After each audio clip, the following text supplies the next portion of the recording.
extraordinary market volatility, and ultimately in a climax where you do have a public mobilization, unemployment goes to zero, and typically when you do have extreme mobilizing of all resources to some public end, not only is employment zero, because of course you're gathering all the resources you possibly can, so anyone who can do anything is given a reason to be mobilized. But also enormous material resources are required, and that usually means some combination of higher taxes, a lot more borrowing, and inflation, right? And whatever mix, makes sense. We may not have the option of too much more borrowing in the United States. As you know, we're getting close to borrowing ourselves out. And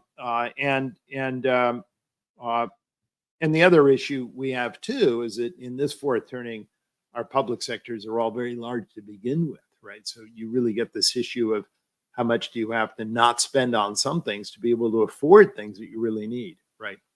So there are some unique issues with this fourth turning, but always it involves extreme mobilization of resources for a new, very specific public purpose, namely, in the final instance, national survival.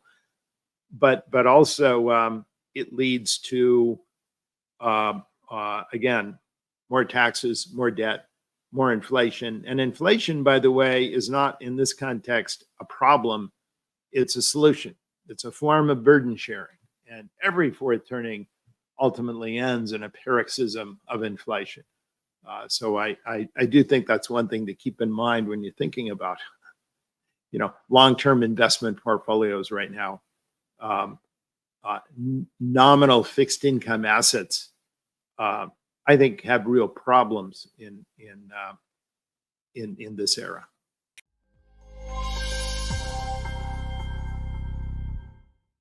On this episode of the What the Finance podcast, I have the pleasure of welcoming back Neil Howe.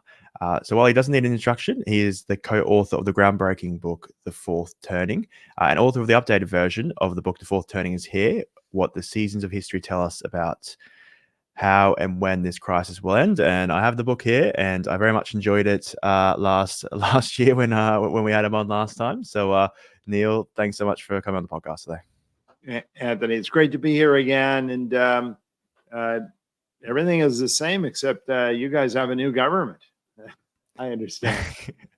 Yeah, well, I was going to say, I thought things were worse. It seems like things are more volatile than we last spoke. So I don't know if that's just the trajectory we're going on. But yeah, it's definitely interesting times in the UK.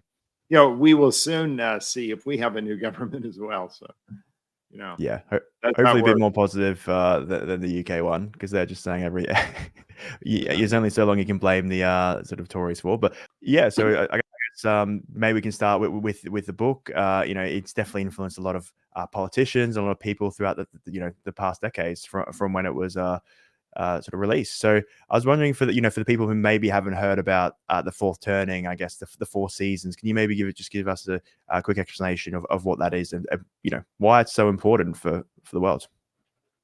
Well, I mean, I'm not the one to judge its importance. That will be others, Anthony. But look, this is a book, an approach to history, which I developed with Bill Strauss a long time ago, really in the late 1980s. It led to a book that we published in 1991 called The History of America's Future.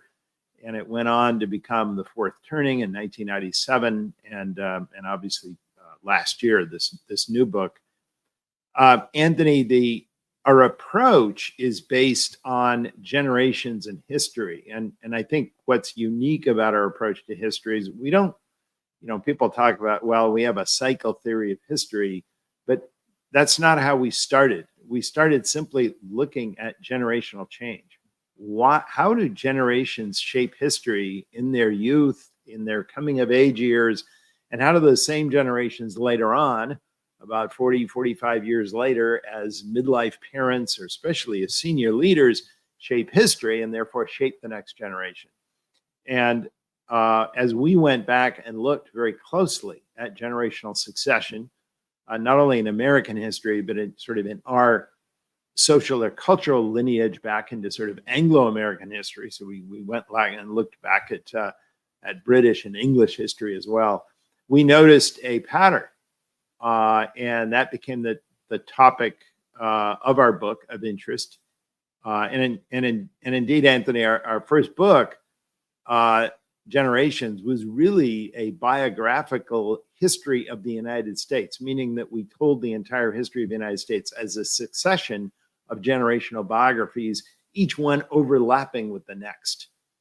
And from that story came out a cycle, and the cycle was that certain kinds of generations always follow other kinds of generations, following an idealistic, protest-oriented generation in their youth, like boomers. You always get a more kind of materialistic and very pragmatic survivalist generation like Xers, for example. And there are other kinds of contrasts that we see continuously that recur again and again. And that these patterns of recurring generational types, we actually call them generational archetypes, is associated with a pattern of history itself. And Anthony, this is a succession between events that reshape our outer world, the great crises of American history, which reshape politics, our constitution, our infrastructure, our public community world, our economy, our political economy, on the one hand, and the others are cataclysms which affect our inner world, not so much the outer world of institutions, but our inner world of culture, values, religion. And these are the great awakenings of American history. So it is this alternation between these civic upheavals and this reconstruction of the outer world and these inner upheavals and the recreation of our cultural world. And I don't know, Anthony, tell me if there's something I've missed. Many historians talk about these great cultural upheavals, starting with the last quarter century of the 17th century, the Glorious Revolution and all the colonial revolts in America over that time, along with Bacon's Rebellion and King Philip's War. It was a very violent period and a period of sort of existential crisis for the American colonies. And roughly 80, 90 years later, we had the American Revolution, similar period. About a lifetime later, we had the Civil War. Then we had the Great Depression, the New Deal, World War II. And here we are again, Anthony. And roughly halfway in between these great outer world upheavals, we have the great awakenings of American history. According to some historians, the late 60s and 70s were the fifth great awakening in American history, if you start your count with John Winthrop in the 1630s. So how did I do, Anthony? Did I take us through that? Yeah, well, I think you're pretty experienced talking about it. I can do a longer version. I can do a different take if you want.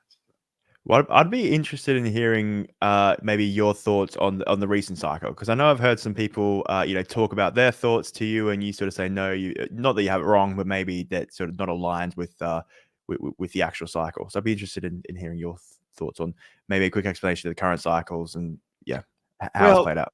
Yeah, what this means is this recurring rhythm. We sort of break down each of these long cycles, which lasts about a long human lifetime, into 4 generation length seasons, each one about 22 years long, about the length of a phase of life, or about the time between being born and coming of age as an adult. And these are sort of the spring, summer, winter, spring, summer, fall, and winter of the season. And we call them turnings, so that the second turning is an awakening and the fourth turning is a crisis. We are in the fourth turning. And that gave rise to the title of my book. I think my best guess, I think is that we entered the fourth turning at the time of the GFC, the global financial crisis, maybe 2008, 2009, right about then.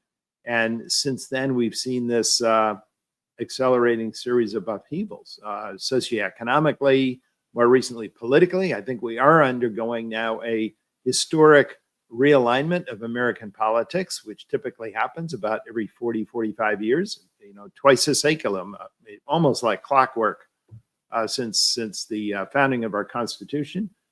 And that really has taken place in the election of 2016, 2020. And I think it will be just by everything I can see on the poll data, it will be underlined again in the election of 2024. And that is a fundamental shift in constituencies between the two parties. This is what happens every second generation in American politics. The last time it happened was back in the 70s and 1980s with the Southern strategy, basically when the Democrats of the South turned from being Democrats to Republicans, and the rest of the country shifting a little bit more toward the Democratic Party, to become a little bit more regional at that time. But people who study politics tell me that that was the sixth realignment, and now textbooks are telling us we're now engaged in the seventh realignment. A fundamental shift in the two parties today is that a lot of non-college working class people are moving from the Democrats to the Republicans, particularly in rural and small town areas. And the opposite shift is we see a lot of professionals, college educated, more suburban types moving from the Republican Party into the Democratic Party. And that's really changing the socioeconomics of the two parties.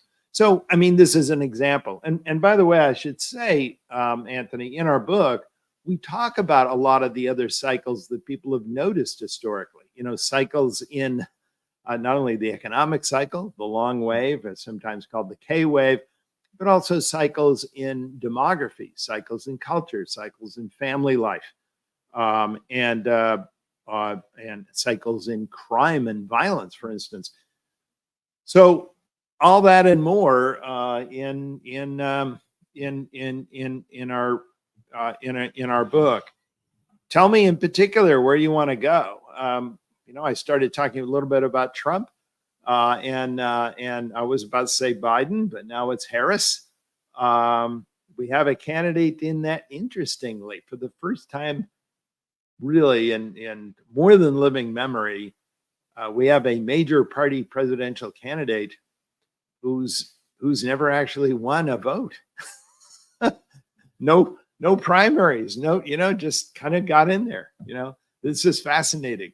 But it seems to have worked pretty well for the Democratic Party. And I followed the election closely. A lot of our clients want to know, so I follow the polls pretty closely, Anthony. And it looks to be an extremely close election. Whether you look at the voting odds, or you look at the estimates of who's going to win the Electoral College vote by state. Yeah, lots of different places we can take this, but I'm wondering, this just came to my head. Do we see these cycles increasing in time with the increase of the average age of the population, or is that something that's not happening? Yes, actually, and I'm glad you asked that, because it's interesting. People sometimes tell me generations must be getting shorter now as technology moves faster and change speeds up. Now, I think that's a debatable proposition, whether or not technology is really moving faster or speeding up. It all depends what technology you look at, right? I mean, if you look at most of the public technology, or simply the communities I live in and how we transport ourselves around, I see almost no change in technology in my lifetime. I'm still driving basically the same kind of car that I drove when I was a kid. And all around me, the infrastructure's rusting and crumbling, because the last generation who really invested in it was the generation who took us through World War II. So I think in a lot of public ways, I think our technology is simply stagnated. We have all these private personal devices where we've invested a lot of energy, and it's miraculous, what we're able to do with those devices. but it all depends where you look, where you spend your attention. I do think that generations are determined by the length of a phase of life. And I think that has actually slowed the clock down, not speeded the clock up. And I make that case, we made that case in an earlier book. I made it even more emphatically in this most recent book, because we see these trends are so overwhelming today, that people are getting married later, they're having kids later, they're leaving their parents' homes later, they're getting their ultimate, their final, capstone career much later in life. And indeed, among those who are non-college and having difficulty in the economy, a lot of them never leave their parents' home, right? So we have this actually slowing down of the life cycle. People are actually running for political office later. They're becoming, God knows, they're becoming presidents later. This is interesting, Anthony, because this is a particular issue in America that I really don't see to the same extent in Europe. Although it's a little bit more like Asia, where typically the leaders are tend to be, it's not unusual to have a leader in their 70s. But this is becoming something we see across the board in America, this slowing down of the life cycle clock. And I do believe that given the mechanics of generational formation, that is to say, how you're formed as a generation, the social role you inhabit when big events roll over your environment, that if these lengths of phases of life increases, if childhood as a social role increases in length, and young adulthood increases, midlife increases, that this should directly result in somewhat longer generations. And I do believe that is the case. I think Gen X and millennials were a somewhat longer generation than in America. We talk about the boomer generation, the silent generation, which are so much shorter. Okay, yeah, really interesting to hear that. And if we sort of go to the politics, and you're mentioning, the Trump and Harris, and that shift that we've seen, I guess, with, as you said, with Trump coming in, sort of becoming more populist and catering to a completely different audience to the traditional Republicans normally catered to. Is this normally driven by one person coming into the party and really shifting that, or what do we see in history? How is this shift normally influenced? Is it the people? Oh, I think the leader is the catalyst, it's not the cause, right? And similarly, great leaders in a fourth turning are made, they aren't born, right? In other words, the environment creates the opportunity for a leader like that to emerge. There's another interesting point people, ask me, how do we get a great leader? And I believe it's a great leader is created by a circumstance and an environment where they have no other choice, right, than to make big decisions. It's like, how do you get heroes in the Alamo, Anthony? You block the exit, right? There's no way to get out, right? So this is what happens, right? So in a crisis, almost any leader is put in a position where they simply there's only one thing they can do, and sometimes that's involves a change of leadership, but even the new leader is not necessarily somebody who's born to be great. It's simply someone who has to assume this new set of choices, has nowhere else to go. I think we can agree that some of the great leaders in American history, Abraham Lincoln, my God, I think he had his political experience was a single term 20 years before his presidency in the Congress, at which he was basically laughed at for his opposition to the Mexican War. And I think he never managed anything bigger than a law office with one junior law clerk. And that was it. I mean, that was his experience. But did he grow into that, right? And even in his first year in office, it was a very rocky time for him. but he certainly grew, and he grew to match what was called upon by what was happening to this country. I think the same thing you can say about Franklin Roosevelt, kind of a third-rate leader. If you look at the estimations of people who knew him before the presidency, he certainly was not like Teddy Roosevelt, which I think everyone thought was a huge, larger-than-life figure, both intellectually, as a writer, as a frontiersman, as an outdoor person. But FDR grew into his office in an amazing way. So I do believe that the environment, the circumstances, creates the leader. We could talk about Churchill if you want. I mean, we could talk about many other leaders as well. I guess the risk is the other side, because if we look at other countries who probably experienced similar challenges, they had got the opposite side of the spectrum.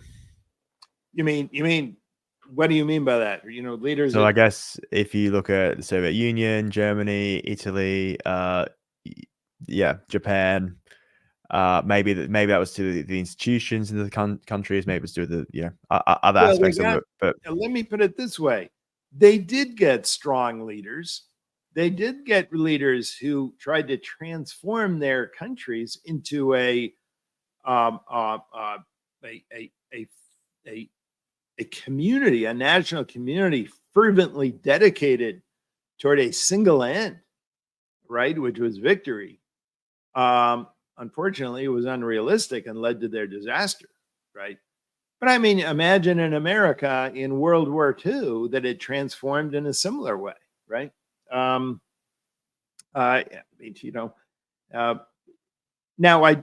do think you're right that the culture and the social environment creates the opportunity set for what you become in a time of crisis, right? But it's interesting. We did have Sinclair Lewis, who wrote the book "It Can't Happen Here," about a Huey Long-like figure. I think he based the book on Huey Long, who basically became president in 1936 in the election, and became a dictator. And in fact, he divided the country into 12 zones. This is interesting, Anthony.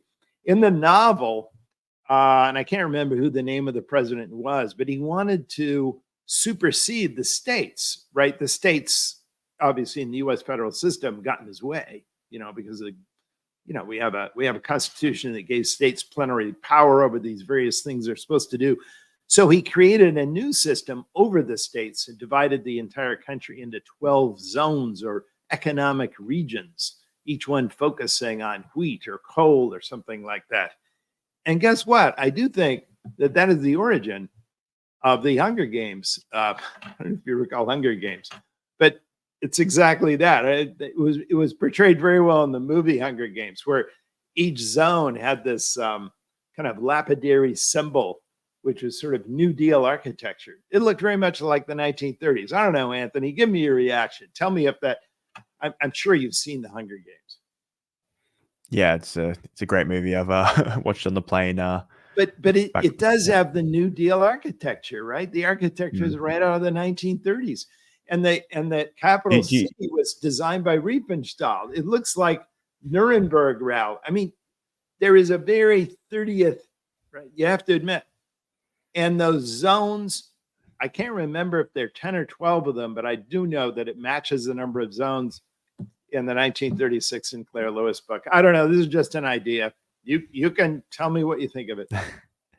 No, it's interesting. But I guess if we look at what that leads to, it's central, it's extreme central control, extreme, from my own opinions, extreme central, I guess, dictatorship towards the rest of the region, the rest of the country.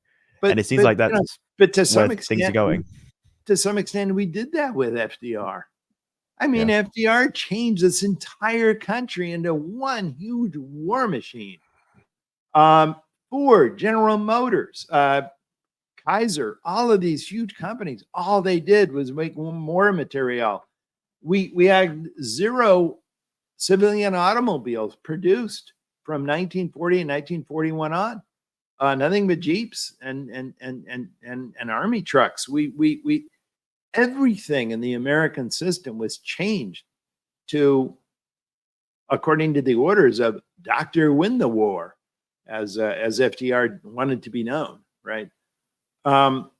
So keep in mind that to some extent, that's what we become in a fourth turning. We turn toward community, even and the mobilization of public energy toward a single national purpose. That typifies every fourth turning, and we did it in ways that I think are lucky that I, as an American, I say I consider myself lucky that our side won, because I think our side was more amenable to ultimately to spawning, giving birth, or being consistent with the kind of liberal democracy that later we wanted. But let's not kid ourselves about what we became during the war. We became a war machine that outproduced all of these authoritarian regimes, right? And I think that alone is remarkable. One thing I will say, that democracies are extremely effective when roused. This is something I point out in my book. We often think of democracies, and authoritarians often make this mistake, by the way. They think democracy is intrinsically weak. I mean, if you ask Vladimir Putin, you go to Xi Jinping, you ask these people, democracies are weak. The West is weak. And look at America, look at it. The 2020, rush on the Capitol Hill, the violence, the infighting, the selfishness. But it's incredible that when democracies are roused, the power they have when they finally understand what they have to do. And the reason they're so powerful, Anthony, is because every individual wants it. It's not just the leader that wants it, right? Hitler was afraid of his own people. He wanted to make sure that the economy provided them plenty of consumption. It's an interesting fact, Anthony, I ask you to consider, and that is that in England, I should say Britain as a whole, that you went to 24/7 production of planes and war material from Dunkirk on, right? So, we're talking about 1940 on, 24/7, meaning working in shifts in the factories 24/7, a complete dedicated war economy. Hitler did not do that until near the end of 1943, the beginning of 1944, when it was already too late, right? And it was amazing. Even throughout 1942, he wanted production kept on a peacetime footing. He was afraid of asking too much of his people because he wanted to keep them happy. He wanted to keep them satisfied. He didn't want too much bad news to go out. I think it's very interesting how fourth turning are things that are periods which democracies incredibly transform and become incredibly powerful, precisely because they rely on everyone's motivation. Yeah, it's really interesting. Didn't realize that fact. So it does seem, democracies. I'm just trying to think, because obviously Germany was democracy and then it went the other way. So is there anything that we can sort of? It was a parliamentary democracy, but I don't think it was culturally or socially a democracy. I mean, you had, in Prussia, it was very aristocratic. You had a class that gave orders, and you had a class that followed. I think that Japan clearly was not a democracy in terms of its culture and its society. And in fact, many of the reforms that America insisted on after the war, when it was sort of under the supervision of General MacArthur, had to do with dividing up all the land and just trying to change Japan's in terms of social habits. By the way, these were both instances of state building which we like to, today we think America can't possibly do state building, but we actually did a pretty good job back then, right? Yeah, it's turned into some of the strongest allies. Yeah, exactly. And to be able to create a democracy, we like to think it's something beyond our power. Iraq and Afghanistan and all that, but it all depends, in the context of total war. That actually becomes a much more persuasive proposition to the society being reshaped, and a lot of it simply has to do with how adamant, right, the power is, as the victorious allies were at the end of World War II, and a completely defeated enemy. Remember, this was unconditional surrender for Germany and Japan. Yeah, and I guess potentially less diverse populations, sort of one major, I guess demographic versus a lot of the Middle East has been very much fractured by colonialization and divided into these little sections, which probably don't fit very well together from a cultural perspective. Well, it did, although I will say that Europe became a lot less diverse over the course of the 20th century. With forced migration and, basically by these horrendous migrations that took place, particularly in Eastern Europe. I mean, I think the entire history of Europe during the 20th century has been one of ethnic cleansing. Pushing, getting the Turks out of Greece and the Greeks out of Turkey, and my gosh, pushing the Russians west and the Poles west and the East Germans. I mean, millions and millions of people migrating after these wars, those that weren't killed. I mean, remember this homogeneity of the European population is the product of extraordinary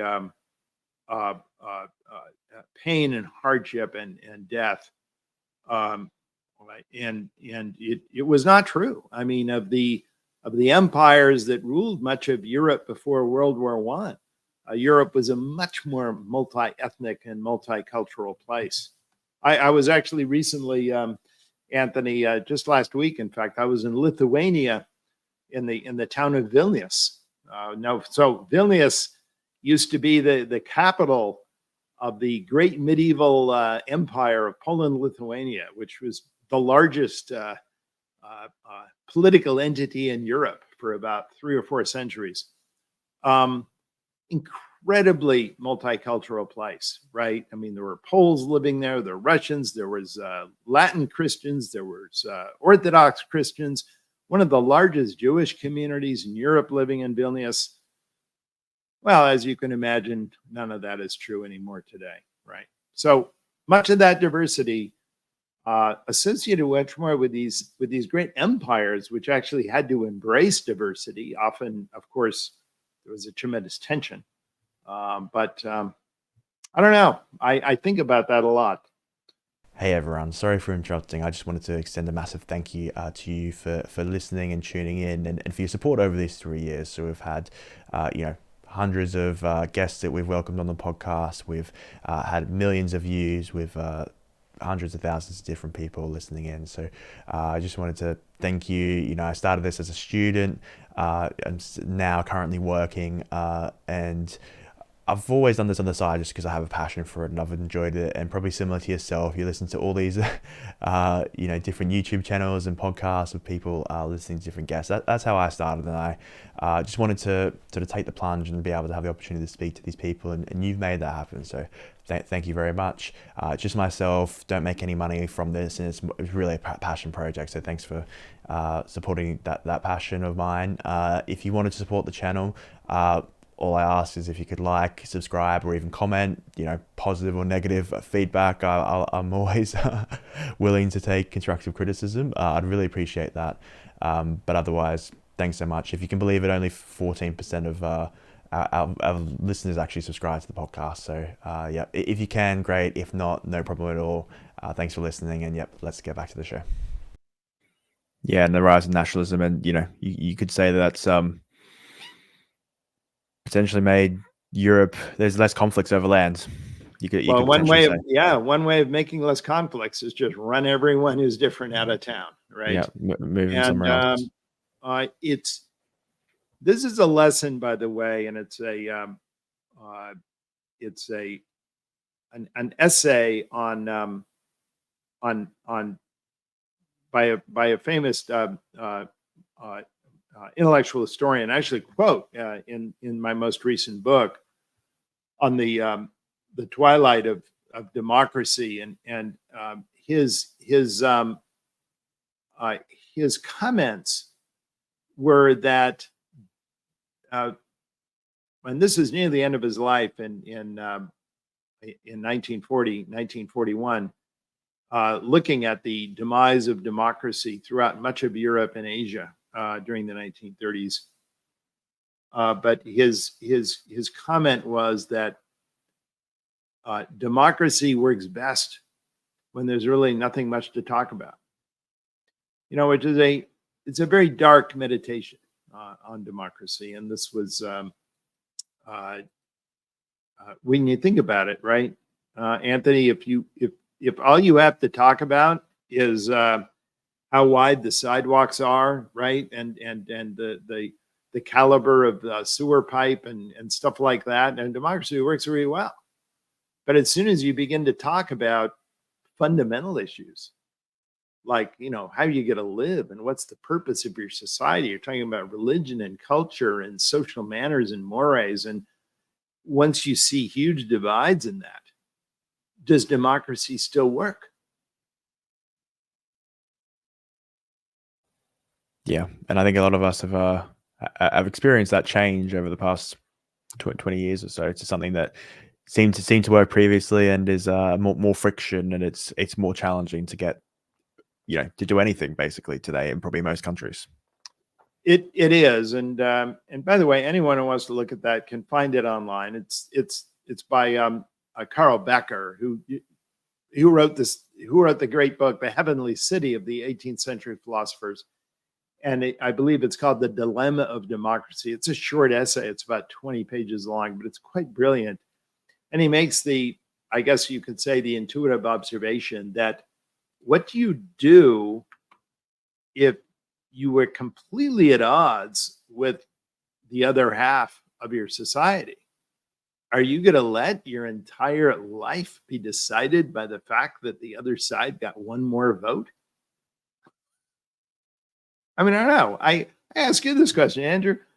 Where do you stand on that? I mean, what if you just do completely different kinds of communities, completely different ideas about what your country should be and where it should go, and you only come up with 49.9% of the vote, right? So yeah. So his observation was, no, you fight.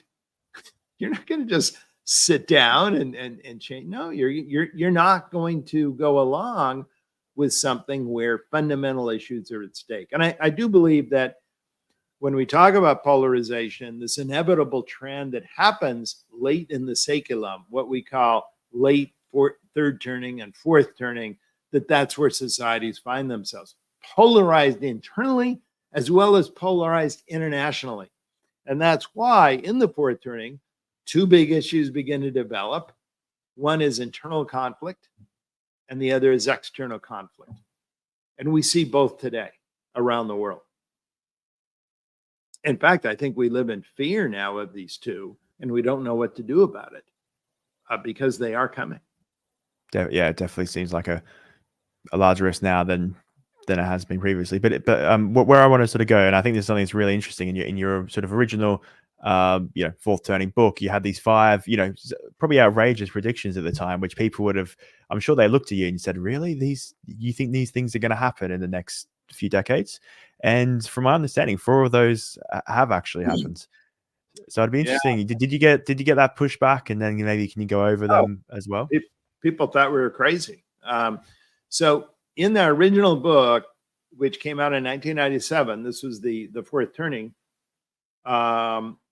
We hypothetically described 5 events that would accompany are moving into and through the fourth turning, right?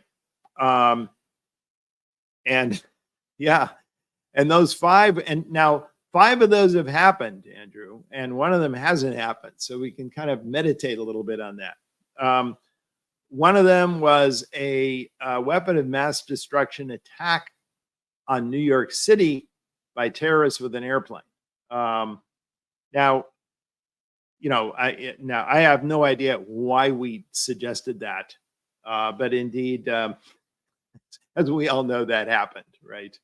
The other one was a spending limit enforced by Congress that would jeopardize payment on the national debt, accompanied by the organizing of a new Tea Party movement in America. And as we know, that happened in 2011 and 2012.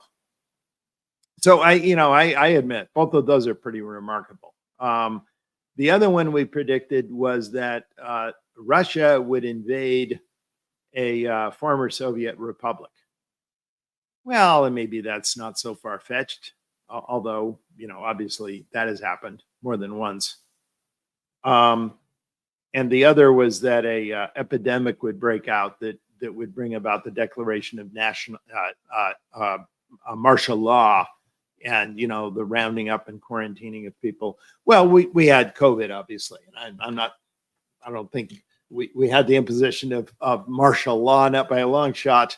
But I think if you listen to the rhetoric of many politicians in the United States, you would think it was martial law, right? Which says something about the polarization of opinion in America. So those are the 4 that have happened, Anthony. And the one that hasn't, you might want to know. Of course. That is some sort of dispute over states attempting to nullify federal laws and leading to one or more states actually beginning proceedings to declare secession. That's the one down card. The others have all been flipped up. That's the one that remains down.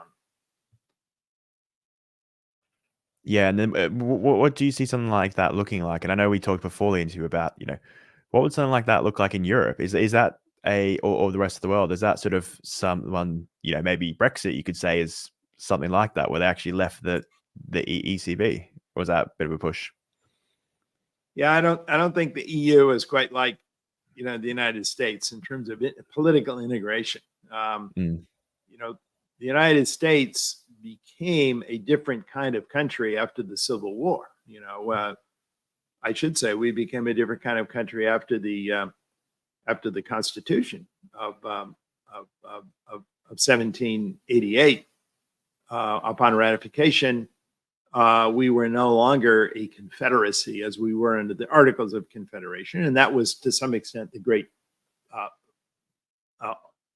climaxing civic moment of that particular fourth turning of the American Revolution, where we became a state more powerful than a very weak confederation.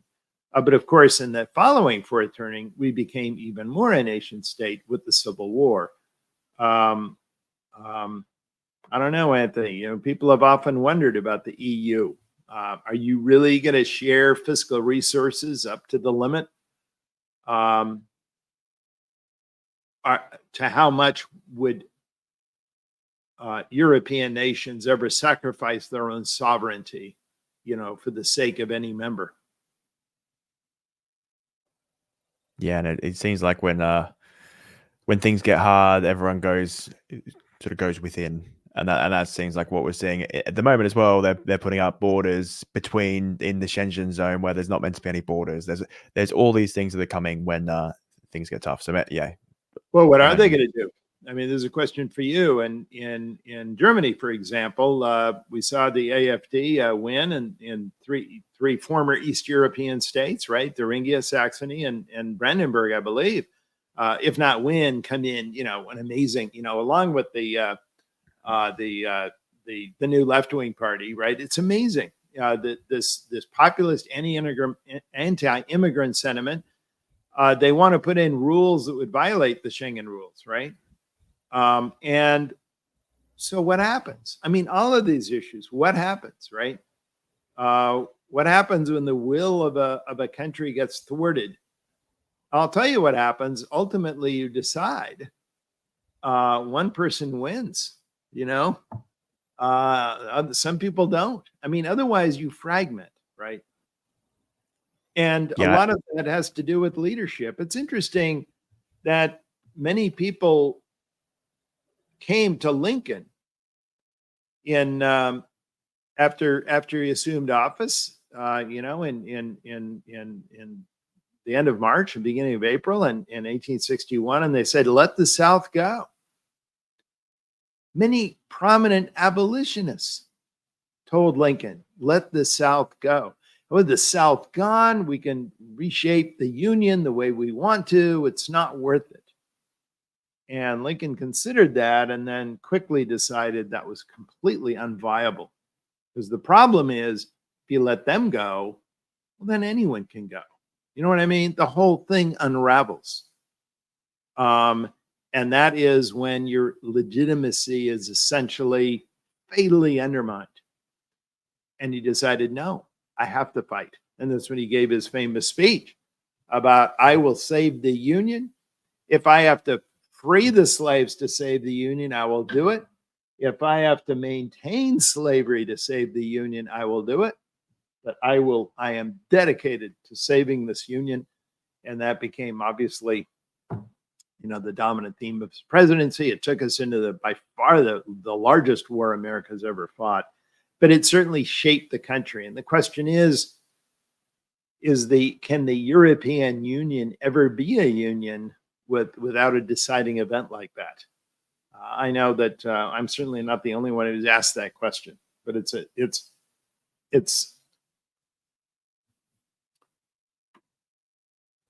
Yeah, it seems to be unlikely. So if we think about, I know you mentioned that succession has been mentioned, but it doesn't have to be that.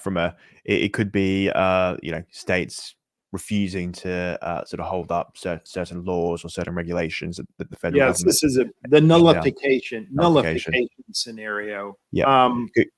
Would this go maybe to the courts as well? Because I know there's bipartisanship in the courts. So say a Trump court case, is there potential for something like that? Well, I mean, yeah, it would go to the courts, but if it's nullification, the courts would obviously say, no, you can't.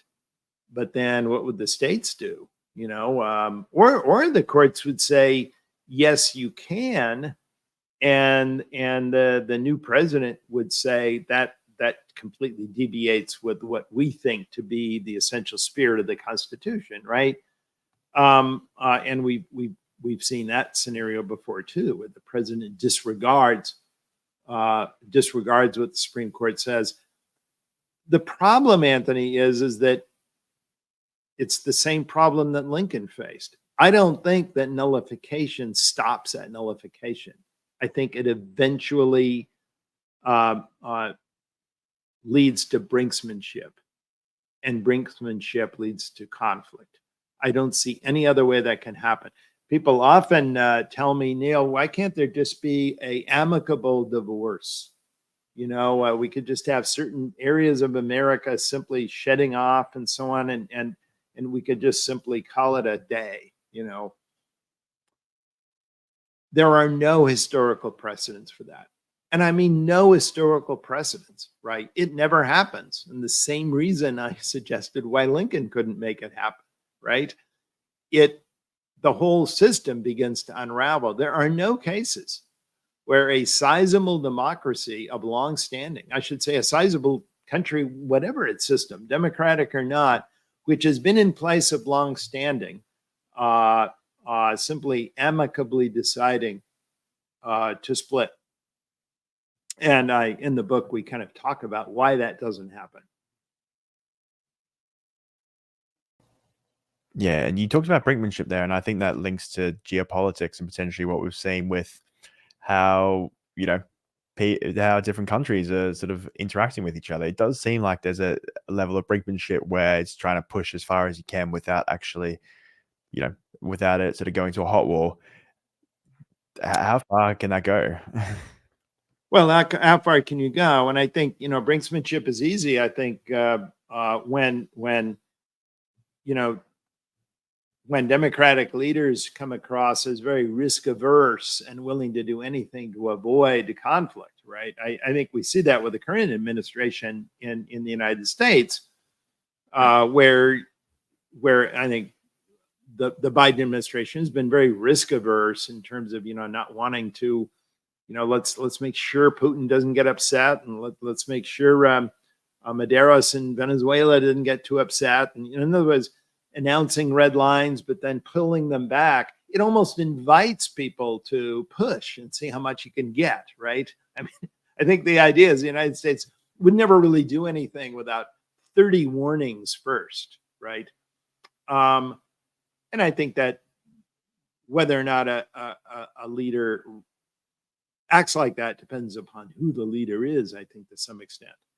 But I do see it in the world today. But obviously, what's worrisome is that we have positions which are staked out in sort of the non-Western Axis powers and the Western democracies, which seem simply mutually incompatible. I mean, from Iran with nuclear weapons to Putin and the fate of Europe to what happens to Taiwan. There's no overlap there, right? Yeah, that makes sense. So I guess the channel is really focused on markets and I guess the economy and sort of what's happening there. So I'd be interested to hear what do we normally see in fourth turnings in the economy? I'm sure there's fractures. I know you've talked about inflation, higher levels of inflation. Is that, I guess, sort of what we can expect, or can we expect anything else? Extraordinary market volatility, and ultimately in a climax where you do have a public mobilization, unemployment goes to zero, and typically when you do have extreme mobilizing of all resources to some public end, not only is employment zero, because of course you're gathering all the resources you possibly can, so anyone who can do anything is given a reason to be mobilized. But also enormous material resources are required, and that usually means some combination of higher taxes, a lot more borrowing, and inflation, right? And whatever mix, makes sense.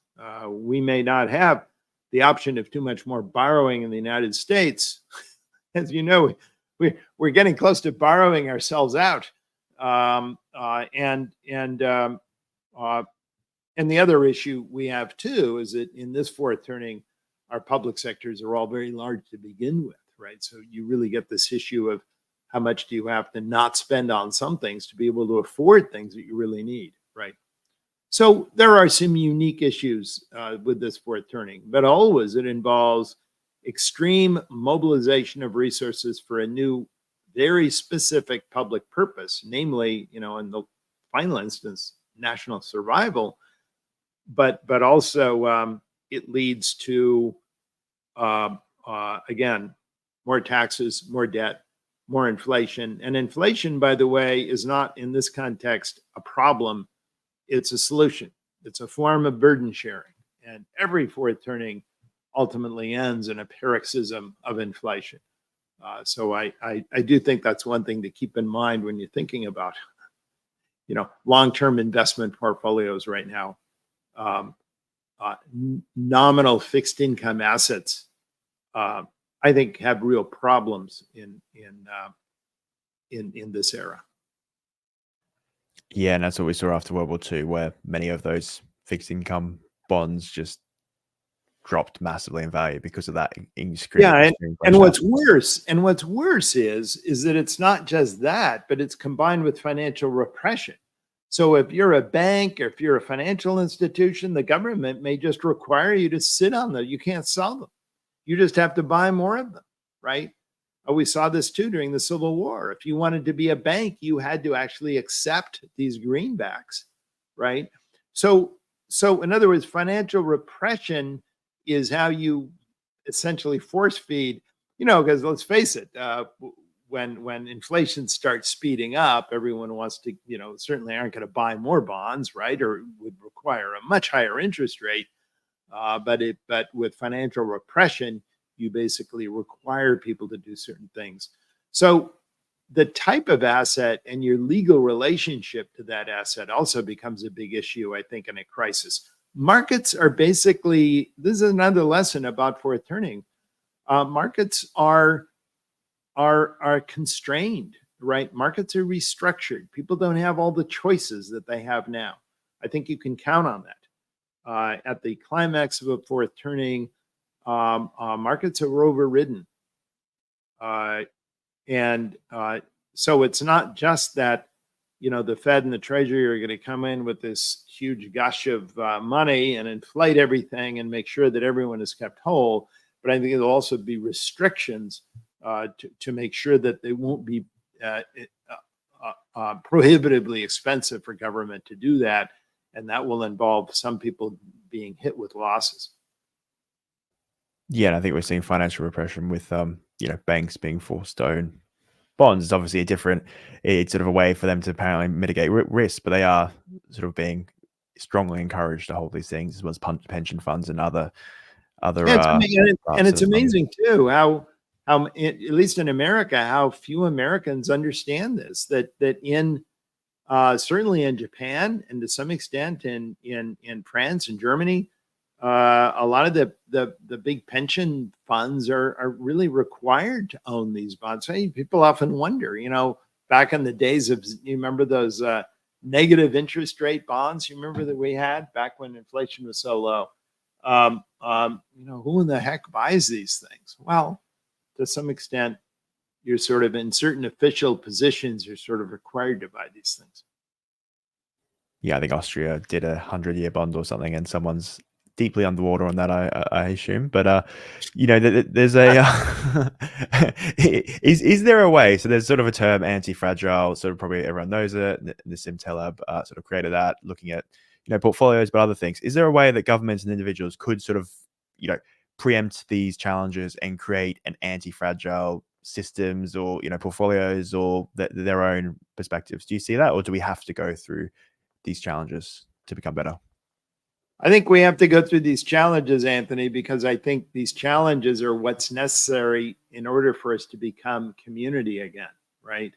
And this is sort of, maybe I should mention this, maybe I should stress this, that ultimately my message is not one of pessimism, it's one of optimism. I think of myself as very much a long-term optimist. I certainly believe in liberalism and democracy. I certainly believe in America and what it is and what it could be.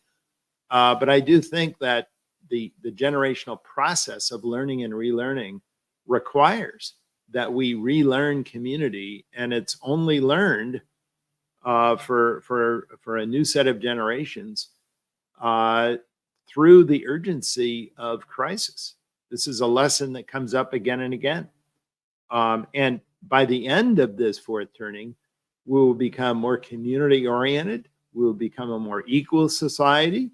We'll become a more a culturally conventional society. I mean, I've just mentioned all these because I simply observe how we have changed from the beginning to end of fourth turnings historically.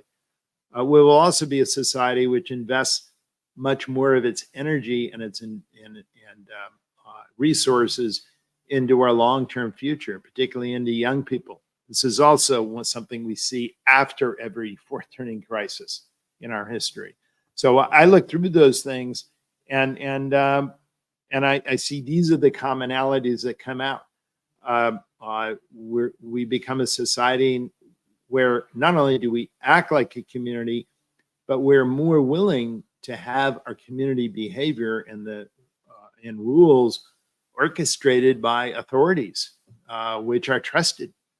Why are they trusted? Because we had no other choice but to trust them at the height of the crisis. And a new generation comes of age socialized by that experience.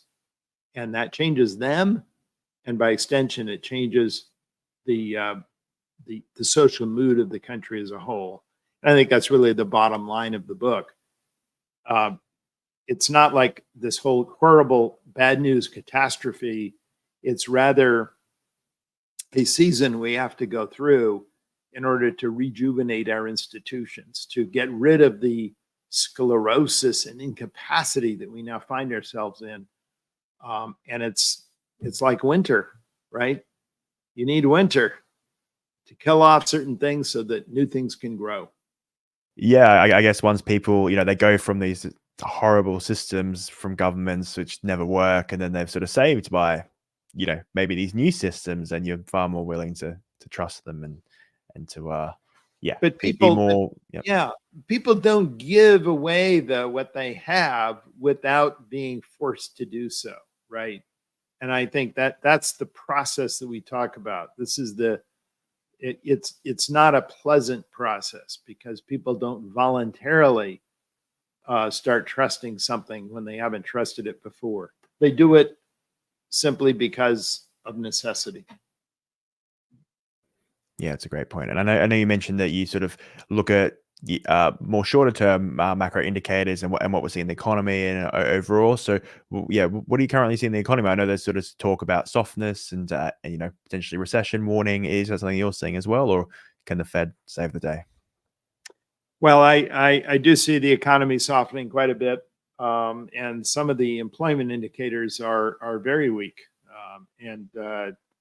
I do go over those every month for all of our crowd.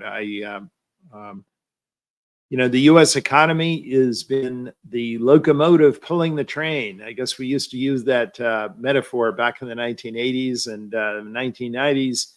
Certainly has been true with this cycle.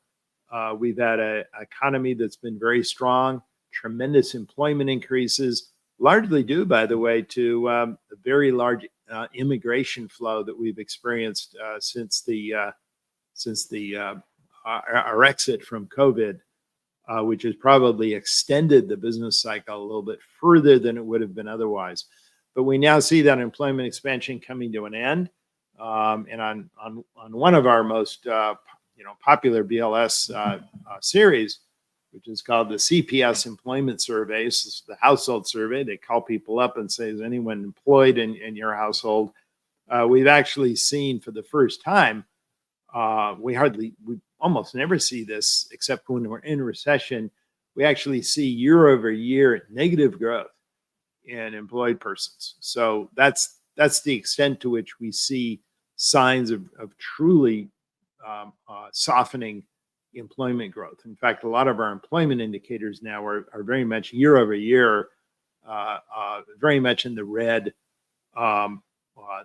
Many of the long-term indicators, such as GDP above potential, inverted yield curve, and so on, have already moved into the danger zone a long time ago.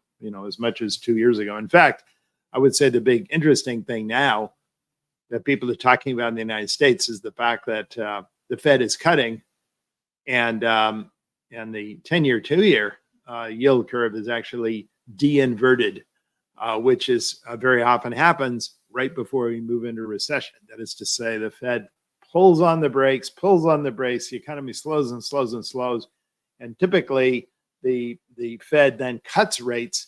And it typically cuts rates on the majority of the recessions that we've had since World War II. They cut rates just a few months before the economy then goes into the recession, right? Because that time, great, they've cut rates. That makes it easier for the economy. But by that time, there's nothing really the Fed can do about it. So on average, the Fed, once they start cutting rates, once they start cutting rates and once the yield curve de-inverts, it's about 4 or 5 months on average before hitting a recession. So I don't know where that would put us, Andrew. Maybe January, February of the new year. Who's ever president would have that to deal with. Maybe that makes it less enviable a position to be in. I'm sure Biden and Harris just hoping it doesn't roll over too soon before the election. Yeah, I think that's all they care about. Frankly, I don't think they give one thought to anything beyond November 5th right now. I agree with you there. Yeah, which is probably most of them as well. So with these economic indicators, there, so do you have a mix of, I guess, longer term and shorter term? So what is the lag you generally see, or is it really linked to, that there's so many signs showing that more likely than not, looking at past historical, action, it's going to come? Well, I just gave you my estimate. Looking ahead, we have some very short-term indicators, some of which are already, year-over-year change in unemployment and the so-called SOM rule, which are already blinking red. But look, typically once you're already in a recession, but before it's actually been called by the NBER, you have other things going on, particularly in terms of, declining income and rapid rises in unemployment claims and things like that. But as you may know, Anthony, we're often very late in actually calling a recession. It's very interesting that many of our sessions historically, most people don't think we're in a recession even after we're already in fact in one, as we learn later, from the NBER that we've officially been in one. So this is a problem. It's not just predicting a recession coming in the future, but it's even, being able to tell people we're already in it when most people don't know we're in it. Yeah, and if we look at markets, it seems like markets don't think that there's that risk sort of going to all-time highs. No, and I would say the optimism of markets right now is definitely one sign why we're not in one now. I think there are a lot of other signs we're not in one now, and the PMIs are still high. I mean, there's a lot of other signs of certainly continued robust economic activity. But looking down a few months down the road, I said that's where all the danger signs point. Yeah, definitely. And I know you sort of mentioned before as well about the passive investing and how that's actually has a large impact on sort of the extreme valuations that we're seeing, because there's just this constant flow of money coming in from people, contributing every single month. So, and I know Mike Green, I'm not sure if you've heard of him. He's sort of talked a lot about this. We do a lot together. Okay. So we're definitely on totally the same page. In fact, we've shared our notes on that whole problem. We're in complete agreement. And it's Anthony, it's your fault, right? It's the millennials' fault. So I want to ask you a question, Anthony. When you invest, whatever it is you invest in a pension, where does it go? I mean, seriously, does it go into an ETF? Does it go into a target date fund? Yeah, it goes into Fidelity, who put it, and I think I've chosen the high growth fund. Yeah, so it goes out to all these companies, just kind of pro rata. A big thing in America is a so-called target date fund, where you choose, I'm 2035, I'm 2040, or whatever it is. And they think that's all scientific, it's all managed, there's no risk. Of course, they just throw it out into the equities, right? For someone who's target date way in the future, it's almost all equities, right? That's where it goes. A little bit into bonds. But the point is just pro rata across all tickers. This is beginning to dominate the management of equities, right? These passive tickers. A declining and ever increasingly declining share of equities are traded by active managers, people who actually take contrarian positions on the market. And many of these active managers, so long as the S&P 500 is doing so well, they themselves are basically shadow indexers, right? They're just trying to mimic what these people do by investing passively. And it creates this herd-like motion, right? Where you just keep pouring money into the same stocks. And if you're a big company, like a Google or Microsoft, you get to that extent more of the money. It all comes in. Everyone inflates at the same rate. And the question is, when does the air come out of this? And who is going to short this index in the face of all that momentum, right? I mean, realistically, who's going to do it? Who's going to say, I don't know, these forward-looking price earnings ratios look horrendous to me, or any reasonable evaluation of the equity premium looks ridiculous to me. I mean, who's going to get in the way? It can just get stupider and stupider, right? I don't know. I mean, your thoughts. I always like to ask people, what keeps the market honest under conditions like this? Yeah, well, particularly, and I'll add one more thing. Particularly, and I think after not only the GFC but even more COVID, it's just assumed that the Fed is always there with the ultimate put, right? So if everything really goes down, particularly the big tickers go down, right? The Fed is going to be there. There's huge amounts of liquidity. They'll start buying everything. They'll buy junk bond ETFs. They'll buy everything.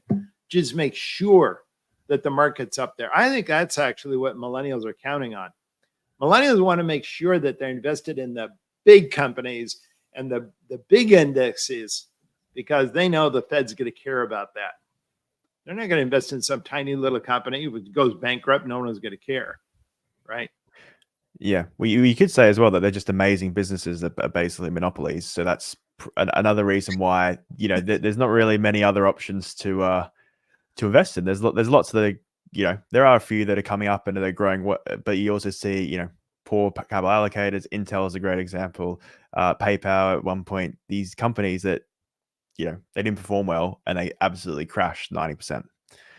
Yeah, well, that still could happen. And you pointed out one reason why these big companies have such low cost of capital and why they do so well in the marketplace, because they are in a sense monopolies. They are price setters. They're not price takers, and they got government backing as well. You know what I mean? So it creates this unstoppable momentum. But ultimately, when earnings stop growing, you know what I mean? A weak link in the chain always is exposed, and it begins to unravel. And look, I've been through this again and again in my lifetime.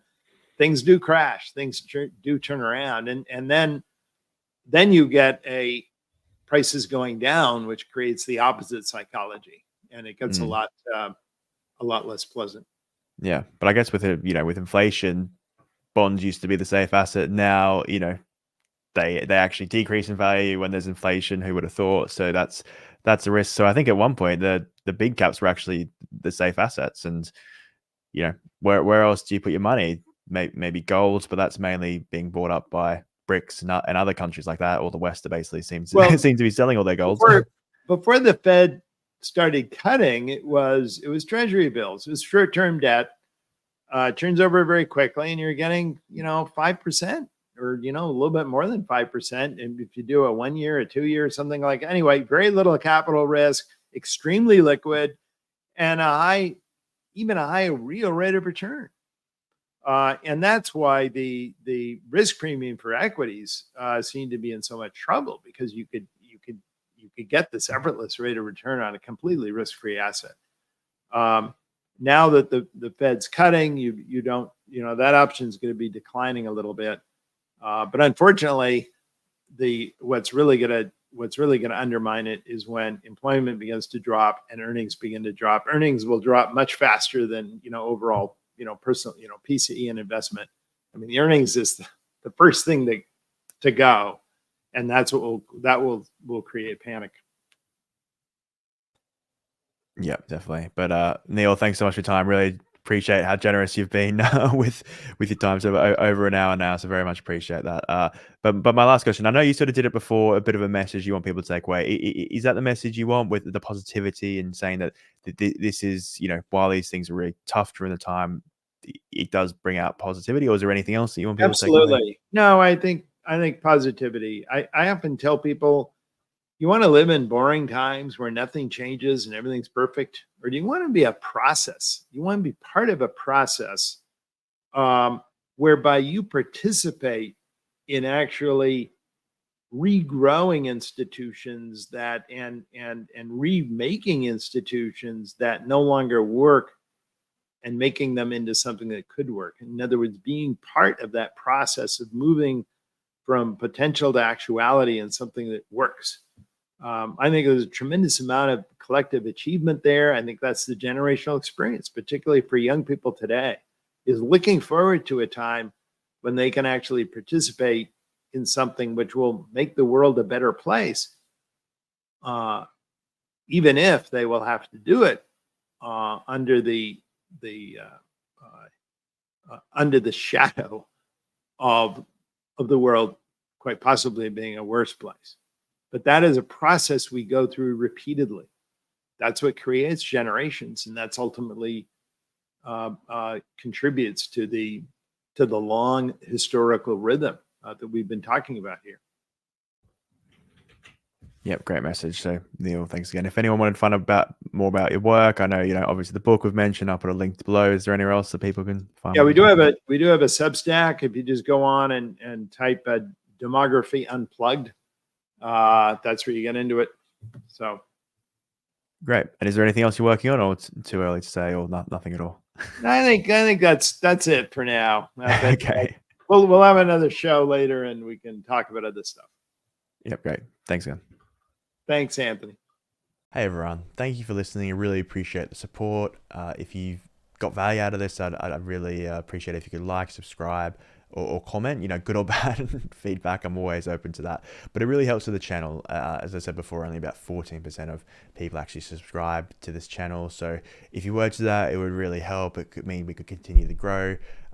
If not, thanks for watching and see you on the next show. And you also might like this video right here. All right, thanks again.